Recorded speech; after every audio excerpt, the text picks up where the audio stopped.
Hello to all my learners present over here.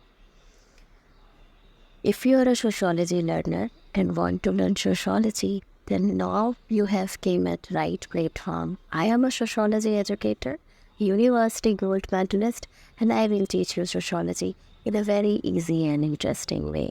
So let's get started. In this video lecture, we are going to discuss some questions of methodology of research, social research.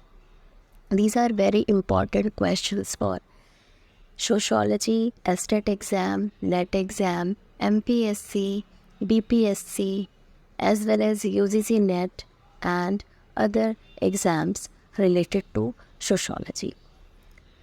आज के इस video lecture में हम समाजशास्त्र में जो social research होता है यानी कि जो सामाजिक अनुसंधान होता है उसके क्वेश्चंस को सॉल्व करने वाले हैं।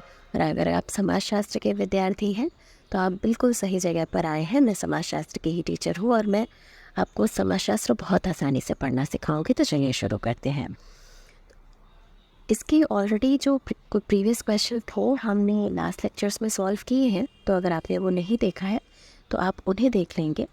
उसके बाद के क्वेश्चंस को हम सॉल्व करने वाले हैं। इसमें ये जो भी क्वेश्चन है ये आपकी रिसर्च मेथोडोलॉजी के बहुत ही इंपॉर्टेंट क्वेश्चंस हैं किसी भी एग्ज़ाम के पर्सपेक्टिव से सोशोलॉजी के। तो चलिए शुरू करते हैं। The limitations of social research पुस्तक के लेखक हैं। The limitations of social research पुस्तक के लेखक कौन हैं? Who wrote the book the limitation of social research? ये जो बुक है आपकी ये है शिपमैन की। इसका राइट आंसर होगा बी। ये the limitation of social research जो बुक है ये शिपमैन ने लिखी है। नेक्स्ट क्वेश्चन है, प्राकल्पना एक काम चलाऊ अनुमान है। ये परिभाषा किसने दी है? The hypothesis is a tentative supposition host definition is this. ये जो डेफिनेशन है ये आपके पीटर एच मन की है। पीटर एच मन ने ये डेफिनेशन दी है, तो इसका राइट आंसर हो जाएगा ए। नेक्स्ट क्वेश्चन है, पहले मैं आपको बता दूं कि हाइपोथेसिस क्या होती है। आप जानते हैं जब हम रिसर्च के लिए जाते हैं तो सबसे पहला जो हमारा स्टेप होता है वो होता है सिलेक्शन ऑफ प्रॉब्लम। कोई एक प्रॉब्लम हम तलाश करते हैं, कोई एक प्रॉब्लम को हम ढूंढते हैं, उसके बाद हम उस प्रॉब्लम पर रिसर्च की बात करते हैं। तो जब प्रॉब्लम हो गई तो फिर हम उसके कुछ उद्देश्य तय करते हैं कि हम क्या हमारे ऑब्जेक्टिव होंगे, क्या हम एम लेके उस रिसर्च को कर रहे हैं। जाहिर सी बात है आप कोई भी काम करते हैं तो कोई एक उसका एम होता है। अगर आप अभी पढ़ाई भी कर रहे हैं तो आप कोई ना कोई एक एम लेके करते हैं। ऐसे ही जब हम रिसर्च करते हैं तो कुछ ऑब्जेक्टिव्स को लेके करते हैं। तो हाइपोथेसिस जो होती है उसका नेक्स्ट बाद आता है। जब हमारे ऑब्जेक्टिव डिसाइड हो गए, हमारा प्रॉब्लम का सिलेक्शन हो गया, तो हम कुछ टेंटेटिव सपोजिशन यानी कि एक काम चलाऊ अनुमान बनाते हैं। जैसे कि मान लीजिए हम अगर डाउरी की बात कर रहे हैं, हम कह रहे हैं कि जो कन्या भ्रूण हत्या है उसका एक बहुत बड़ा कॉज जो है वो डाउरी है कि दहेज देना पड़ता है, इसलिए लोग जो है वो कन्याएं हैं जो भी आपकी फीमेल फिटिसाइड है वो हो जाता है, उसकी वजह से तो कन्या भ्रूण हत्या होती है। तो हमने ये कह दिया। या फिर हम ये कह सकते हैं बेरोजगारी की वजह से गरीबी है, अगर बेरोजगारी ना हो तो गरीबी कम हो सकती है।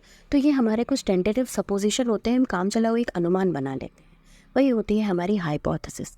इसको इंग्लिश में हाइपोथेसिस कहते हैं, हिंदी में प्राकल्पना, परिकल्पना, उपकल्पना, ये सारे वर्ड यूज़ किए जाते हैं। नेक्स्ट क्वेश्चन है, directorate of method of national sample survey की स्थापना किस वर्ष हुई? In which year directorate of method of national sample survey established? तो ये जो है इसका राइट आंसर होगा 1950। ये आपका 1950 में directorate of method of national survey जो था उसकी स्थापना हुई थी। ये आपके फैक्चुअल डेटाबेस क्वेश्चन है, ये आपको एज इट इज़ लर्न करने होंगे। बुक्स जो है वो भी आपको एज इट इज़ लर्न करनी होती हैं। बस उनके लिए होता क्या है, हमें रेगुलर बेसिस पे जब आप किसी एग्ज़ाम के लिए प्रिपेयर करते हैं, तो जैसे हर एग्ज़ाम में आपके जो सिलेबस होता है कुछ डिफाइंड होता है, उसकी कुछ यूनिट्स होती हैं। तो आप ऐसा कर सकते हैं कि हर एक यूनिट जब आप पढ़ें तो आप उसकी जो भी इंपॉर्टेंट बुक्स आपको मिलती जाती है तो आप यूनिट वाइज उसको नोट कर सकते हैं विद थिंकर, और आप उसको वैसे ही रिवाइज़ कर लें। जैसे कि एक दिन हम हमने यूनिट 1 की कुछ बुक्स पढ़ा है तो हमने उनको आज रिवाइज़ कर लिया, फिर थोड़े दिन बाद हमने उसे रिवीजन किया। रिवीजन से ही इन्हें याद किया जा सकता है। जब आप काफ़ी बार उस चीज़ को रिपीटिशन में रिवीजन करेंगे तो फिर आपको लर्न हो जाएगी वो। नेक्स्ट क्वेश्चन है, स्थान, समय, संबंध, व्यवहार एवं दृष्टिकोण के अनुसार तथ्यों को समूह में रखने को ही वर्गीकरण कहते हैं।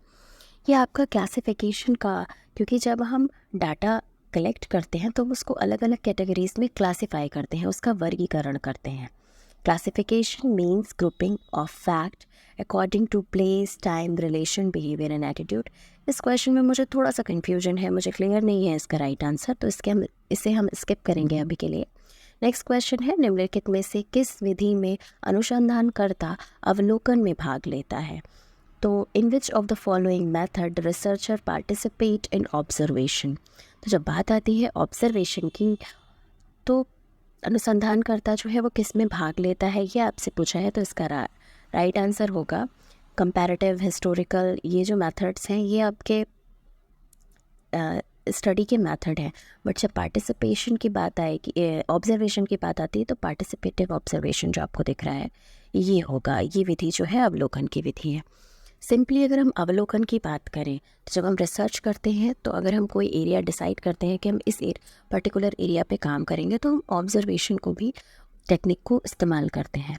जैसे कि अगर आप किसी कॉलेज का, मान लीजिए किसी एक गांव का स्टडी कर रहे हैं, तो आप ऑब्ज़र्व करते हैं। उसमें 3 टाइप के ऑब्जर्वेशन यानी कि अवलोकन होते हैं।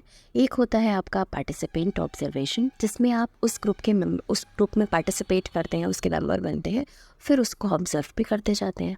एक होता है आपका नॉन पार्टिसिपेंट, कि आप बिल्कुल बाहर रहेंगे और उसको ऑब्जर्व करते रहेंगे, तो वो आपका हो गया असहभागी अवलोकन। एक होता है क्वासी, अर्ध सहभागी, जब आपको जैसी ज़रूरत होती है तो आप उसके अकॉर्डिंग करते हैं। तो इसका राइट आंसर हो गया डी। नेक्स्ट है आपका, एक प्राकल्पना परीक्षण किए जाने वाली एक प्रस्थापना है। इसका राइट आंसर क्या होगा? A hypothesis is a proposition to be tested.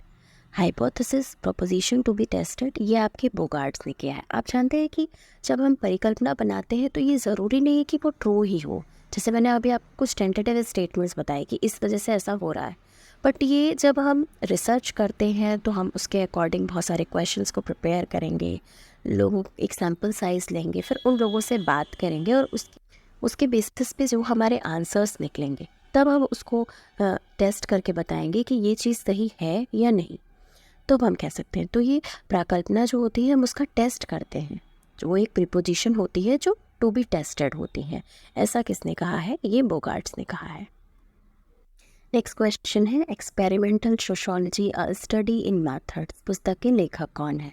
Who is the author of the book experimental sociology a study in method?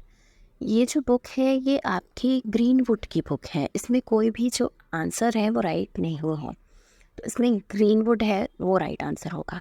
ऐसे कुछ क्वेश्चंस एग्ज़ाम में आ जाते हैं बाय मिस्टेक, या ऐसे कुछ क्वेश्चंस हमें एग्ज़ाम्स में आ जाते हैं कि उनके कोई भी ऑप्शन राइट नहीं होता है, या एक ही ऑप्शन को रिपीट कर देते हैं। इस तरीके के क्वेश्चंस जो हैं जिनमें थोड़ा सा भी ऐसे डाउटफुल क्वेश्चंस हैं जिनमें राइट आंसर्स नहीं है, तो वो आई सजेस्ट कि आप उन क्वेश्चंस को अटैम्प्ट ज़रूर करें, क्योंकि जब आप उस क्वेश्चन को अटैम्प्ट करते हैं तो जब आंसर की रिलीज होती है, उसके बाद जब उसके लिए क्लेम किया जाता है तो उसमें सबको इक्वल मार्क्स दे दिया जाता है कि वो क्वेश्चन जो है वो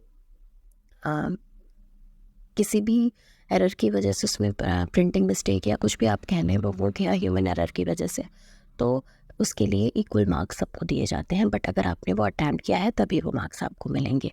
इसमें आप अगर कोई भी राइट आंसर लगा देंगे तो आपको मार्क्स मिलता है। और ये जो एक्सपेरिमेंटल सोशियोलॉजी बुक थी अ स्टडी एंड मेथड, ये अर्नस्ट ग्रीनवुड की बुक है। नेक्स्ट है अंतर्वस्तु विश्लेषण। अंतर्वस्तु विश्लेषण संचार के प्रकट विषय वस्तु के वैश्विक, व्यवस्थित तथा मात्रात्मक वर्णन के लिए अनुसंधान की एक विधि है। Content analysis is a research technique for the objective, systematic and quantitative description of the manifest of communication. Whose statement is this? ये जो स्टेटमेंट है ये किसका है? तो इसका राइट आंसर होगा बेरलेसन। ये बेरलेसन का स्टेटमेंट है, कंटेंट एनालिसिस। नेक्स्ट आता है the design of social research. The design of social research जो है ये बुक किसकी है? Who is the writer of the book the design of social research? ये जो बुक है इसका राइट आंसर है आपका C.R. शॉ। C.R. शॉ की बुक है ये, इसका राइट आंसर होगा बी। नेक्स्ट है, सॉरी, इसका राइट आंसर होगा R.L. एकॉफ। ये R.L. एकॉफ की बुक है। The design of social research जो बुक है ये R.L. एकॉफ की बुक है। इसका राइट आंसर ए होगा, ए के साथ जाएंगे हम। नेक्स्ट है आपका समाजशास्त्र में ऐतिहासिक पद्धति का प्रयोग कब प्रारंभ हुआ? Since when the historical method started in sociology. तो इसका राइट आंसर होगा आपका 19th सेंचुरी। ए राइट आंसर होगा इसका भी। नेक्स्ट क्वेश्चन है वैयक्तिक अध्ययन पद्धति को किसने सामाजिक सूक्ष्मदर्शक कहा है? Who said that the case study method is social microscope? सामाजिक सूक्ष्मदर्शक यंत्र, इसका यही कीवर्ड है, सामाजिक सूक्ष्मदर्शक यंत्र। जो आपका केस स्टडी मेथड होता है, ये एक रिसर्च का ही एक मेथड है जिस मेथड से आप स्टडी करते हैं। तो केस स्टडी मेथड जो है ये, इसको सोशल माइक्रोस्कोप किसने बोला है? तो इसका राइट आंसर होगा बर्गिस। जो बर्जिस है उन्होंने सोशल स्टडी मेथड को, केस स्टडी मेथड को सोशल माइक्रोस्कोप बोला है। नेक्स्ट है आपका अंतर्वस्तु विश्लेषण प्रविधि का प्रारंभ हुआ था।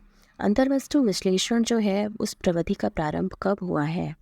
Content analysis method was started in, ये आपका 1926 में स्टार्ट हुआ है।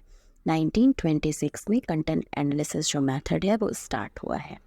नेक्स्ट है निम्नलिखित में से कौन सी अवलोकन की विशेषता है?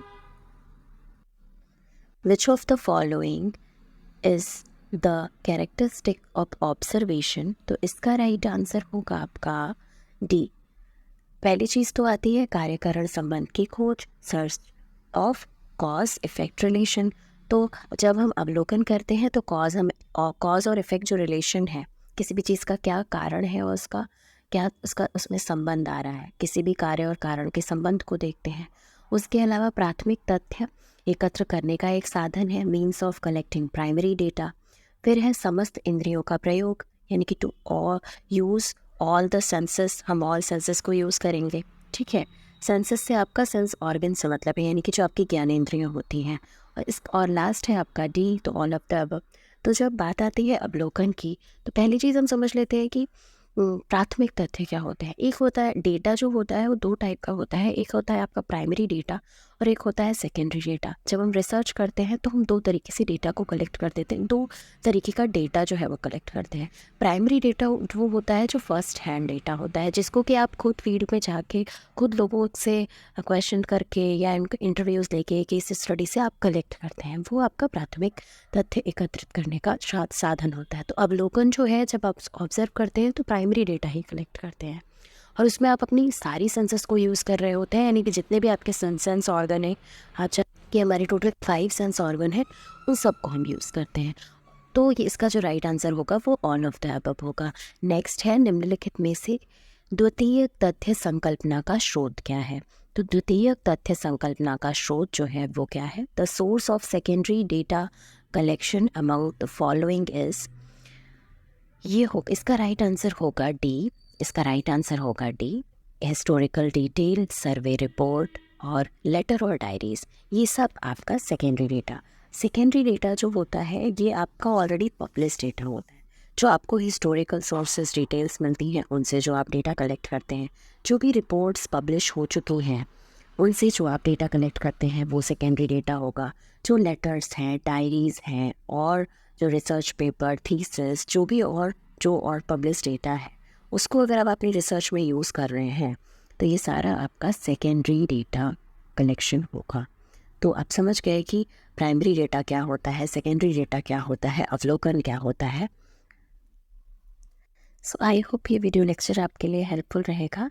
ये क्वेश्चंस जो थे ये आपके कानपुर यूनिवर्सिटी के MA सेमेस्टर 2 जो कि NEP के अंडर अभी पेपर पैटर्न शुरू हुआ है ऑब्जेक्टिव एग्ज़ाम का, सेमेस्टर 2 और 4 में, ये उसका ही पेपर हम डिस्कस कर रहे थे, मैथडोलॉजी ऑफ सोशल रिसर्च का, जिसका कि पार्ट 1 हम ऑलरेडी डिस्कस कर चुके थे प्रीवियस लेक्चर में। ये पार्ट 2 था। आई होप ये वीडियो लेक्चर आपके लिए हेल्पफुल रहेगा। ऐसे ही और वीडियोस के लिए हमारे चैनल से जुड़े रहिए। चैनल पे फर्स्ट टाइम आए हैं तो प्लीज़ सब्सक्राइब कीजिएगा। वीडियो पसंद आया हो तो प्लीज़ लाइक कीजिएगा। Keep learning, keep watching and keep sharing. Thank you so much for watching.